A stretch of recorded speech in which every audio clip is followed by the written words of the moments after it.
Moving on here, taking away from John chapter 7. This idea, talk briefly about this idea of a self-made man. Right? We like that phrase, right? Self-made man. It makes us feel important and independent, and we pick ourselves up by our own bootstraps, and we're a self-made man. It's said, allegedly, and again, this is allegedly, that the phrase was coined in 1832 by Senator Henry Clay of Kentucky. Whether or not that's true, I don't know. I don't know if he coined the phrase or not, but he's given credit for it. There is a little excerpt that I want to read to you by historian David McCullough. He's written numerous books. I like reading his books. And he has something to say about what it means to be a self-made man. And then we'll tie this back into John chapter 7. So, he says, "Nor is there any such a creature as a self-made man or woman. We love that expression, we Americans. But everyone who's ever lived has been affected, changed, shaped, helped, hindered by other people. We all know in our lives who those people are, who've opened a window, given us an idea, given us encouragement, given us a sense of direction, self-approval, self-worth, or has straightened us up when we were on the wrong path. Most often they have been parents. Almost as often they have been teachers. Stop and think about those teachers who changed your life, maybe with one sentence, maybe with one lecture, maybe by just taking an interest in your struggle. Family, teachers, friends, rivals, competitors, they've all shaped us. And so too have people we've never met, never known, because they lived long before us. They've shaped us too. The people who compose the symphonies that move us, the painters, the poets, those who have written the great literature in our language. We walk around every day, every one of us, quoting Shakespeare, Cervantes, Pope. We don't know it, but we are, all the time. We think this is our way of speaking. It isn't our way of speaking. It's what we have been given. The laws we live by, the freedoms we enjoy, the institutions we take for granted, as we should never take for granted, are all the work of other people who went before us. And to be indifferent to that isn't just to be ignorant, it's to be rude. And ingratitude is a shabby failing. How can we not want to know about these people who have made it possible for us to live as we live, to have the freedoms we have, to be the citizens of this greatest of countries in all time? It's not just a birthright. It is something that others struggled for, strive for, often suffered for, often were defeated and died for us, the next generation. So we hear about this idea of being a self-made man. And again, we like that phrase. And I tie that back in looking at these verses in John chapter 7. Look at verse 16 through 18. Jesus answered them and said, "My doctrine is not mine, but he who sent me.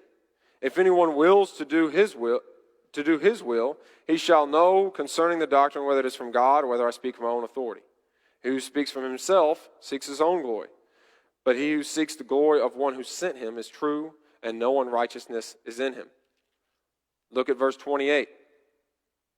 Then Jesus cried out as he taught in the temple, saying, "You both know me, and you know where I am from.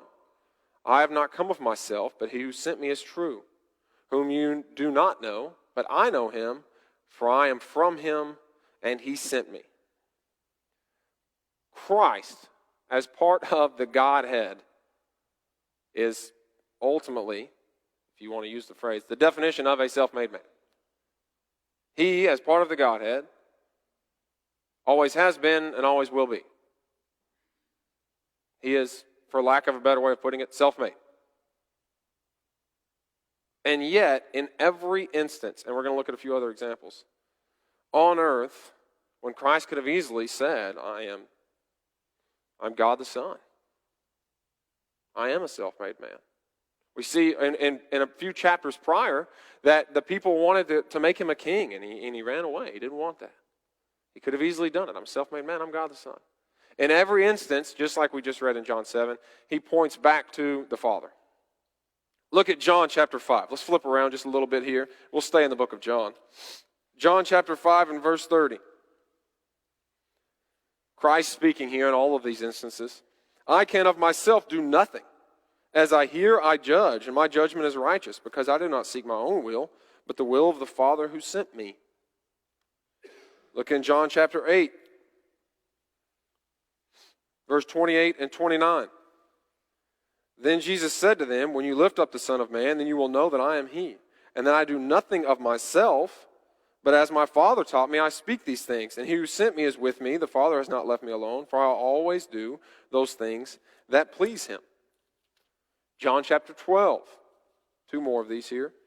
John chapter 12 and verse 49. For I have not spoken of my own authority, but the Father who sent me gave me a command, what I should say and what I should speak. And then John 14 and verse 10. Do you not believe that I am in the Father, and the Father in me? The words that I speak to you, I do not speak on my own authority, but the Father who dwells in me does the works. We have God the Son on earth, and in every instance, he says, he points back to the Father, ultimately. I don't do these things myself. I just want to do the will of him who sent me. I don't speak of my own self. I speak of he who sent me. Over and over and over again, we see this instances. So, the takeaway lesson for us here is this.